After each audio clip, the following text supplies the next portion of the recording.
this may have just turned into a catch and cook, folks.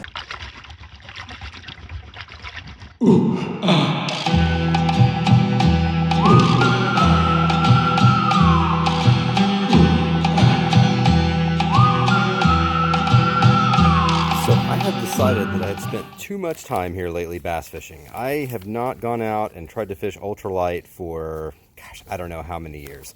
So, you know, probably 3 or 4 at least. So what I'm going to do is I'm going to take a little selection of just a few Z-Man plastics. I've got the Slim Swims, which are a 3-inch bait, but as you can see, they're very streamlined.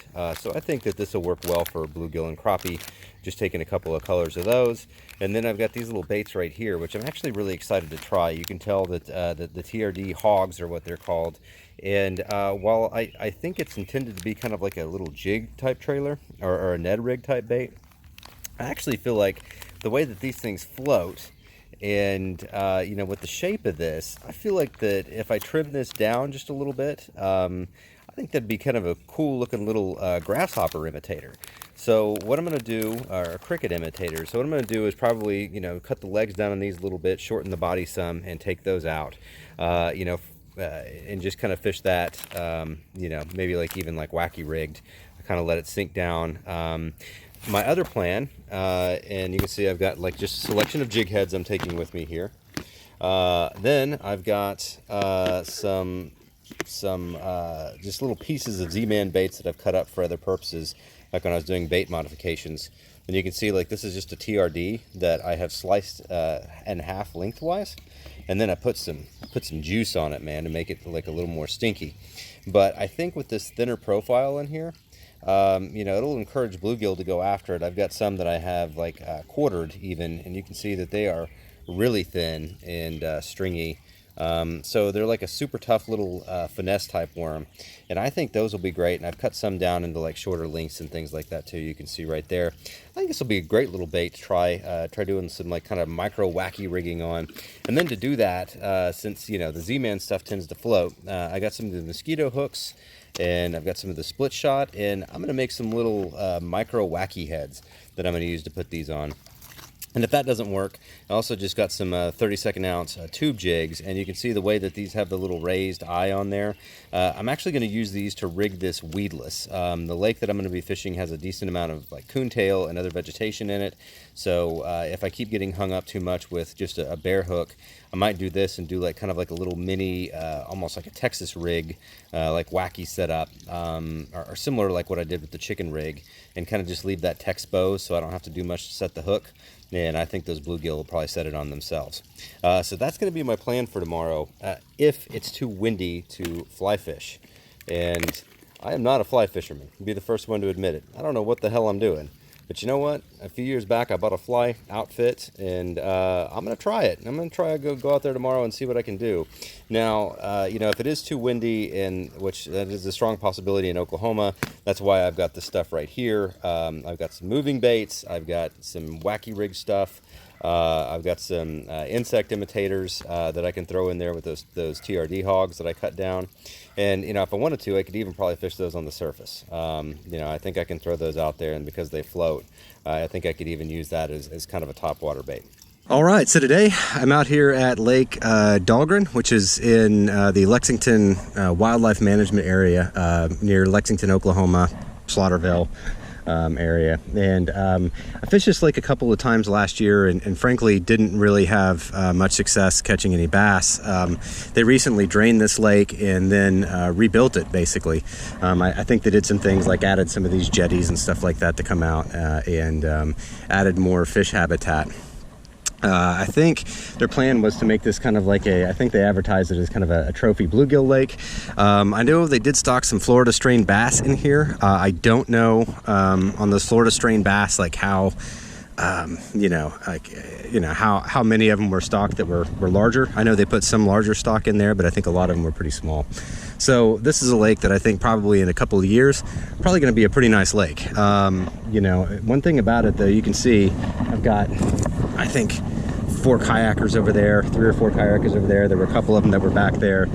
Several people fishing up on the dock. So a lake for this, as you know, a lake this size, it gets a lot of fishing pressure. Not really sure today. You know, I'm limiting myself to just pan fishing. Didn't bring any bass gear with me. So it'll be interesting to see how this plays out. I really don't know what to expect, to be honest with you. So here's my little, you can see here, this is my little micro wacky worm setup right there. And that is part of a Z-Man TRD, I think I cut up, and like the peanut butter and jelly flavor, I think, and I used just the purple side of it for this section. So see how this works. Well, I can cast it at least a little bit. That's good. Oh, I already had something hitting it. Already had a little bite there.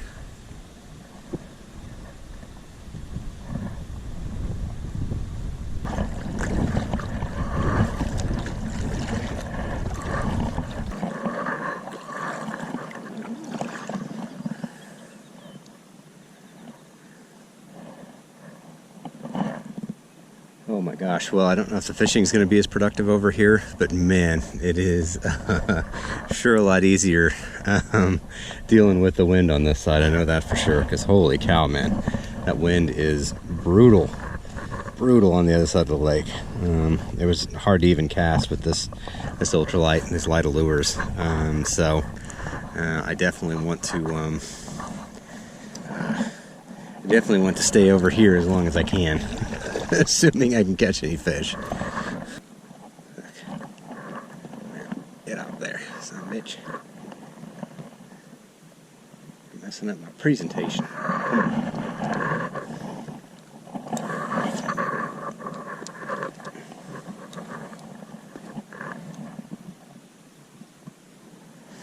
Okay, so I'm going to rig this one. I'm trying to make it a little more weedless, and you can see how that's kind of hanging there. And almost like a little chicken rig.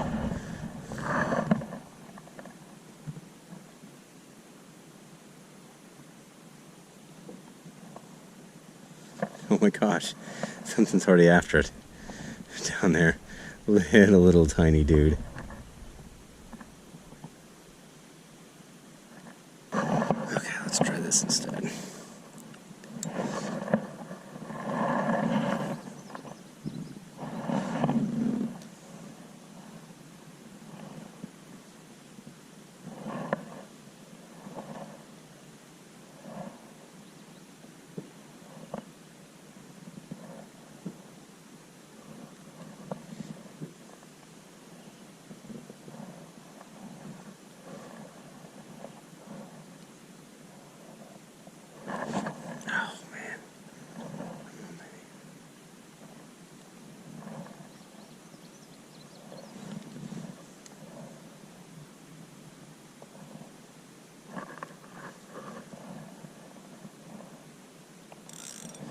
There we go. All right.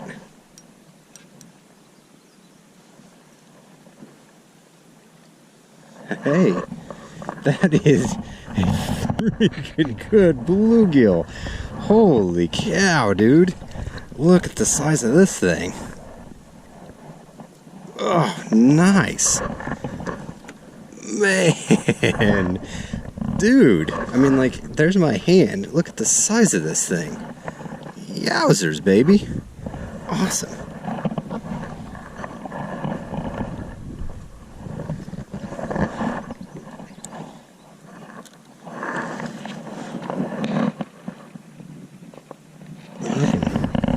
Almost thumb him. Wow. Cool.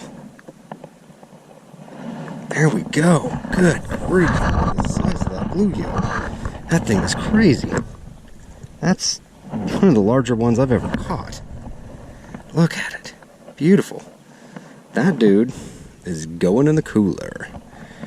This may have just turned into a catch and cook, folks. Let's see if there's any more.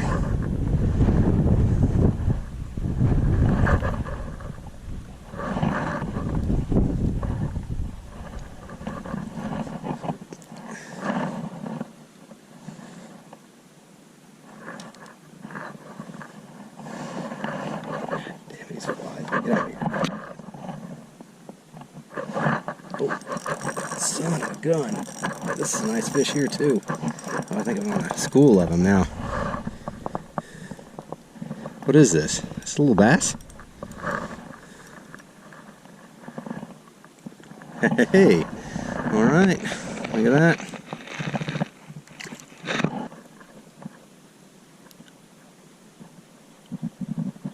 Fun.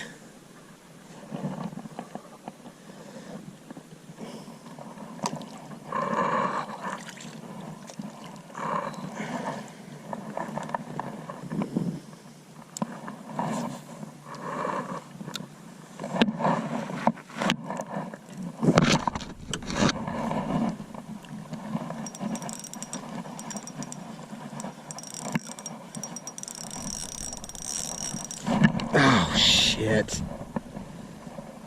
Dang it, dang it, dang it. Wasn't ready for it. Shoot.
This is a nicer fish here. What is this?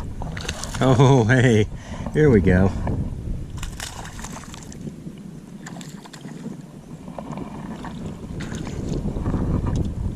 Cool, man. Come here, little bass. Alright, chunky little fish, fat. Look at it. Got a gut. Alright, dude.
Man, this is a nice bass, relatively speaking, you know? Look at that.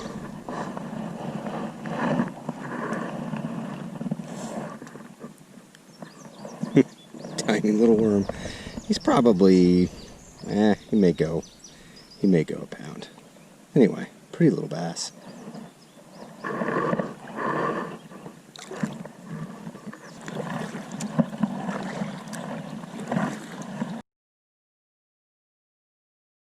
This is the first one I filleted right here, and you can tell this is not a very big fish for reference there. That's one of the I think 6-inch fillet knives from Rapala.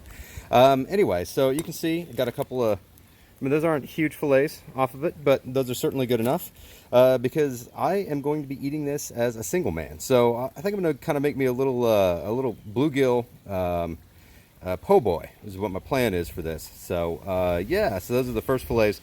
Now the second fish, you're going to see it here in just a second. Much bigger fish. I'm going to get some nice fillets off it. All right, now here you can see the same size comparison.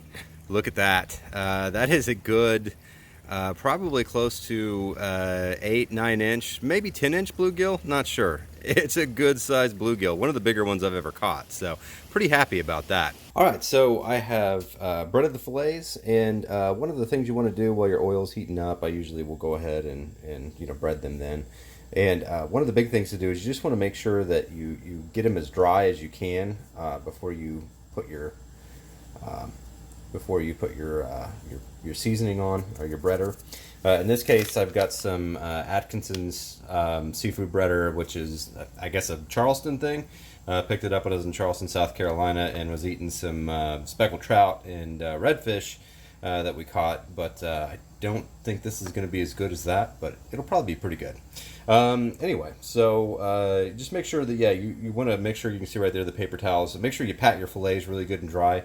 It helps the breading stick a little bit better. You kind of want that, almost the meat to feel a little bit like almost sticky, and that'll help get the breading on there. And my oil should be ready to go. Let's see, let's test it a little bit here. Oh yeah, it's sizzling. Okay, all right, that looks good. Let's go ahead and drop a fillet in. Looks good. All right, there you can see the fillets after they got done. Here's a Sharpie right here to give you an idea. Now again, you're not going to feed a family on that, obviously, but perfect size for making a big old jumbo po' boy, which is my plan. The pièce de résistance right here. Slap your mama.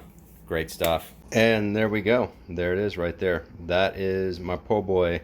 Again, that was only two panfish, 2 bream. Bluegill, whatever you want to call them. I tell you what, it's not a bad looking sandwich for 2 little fish.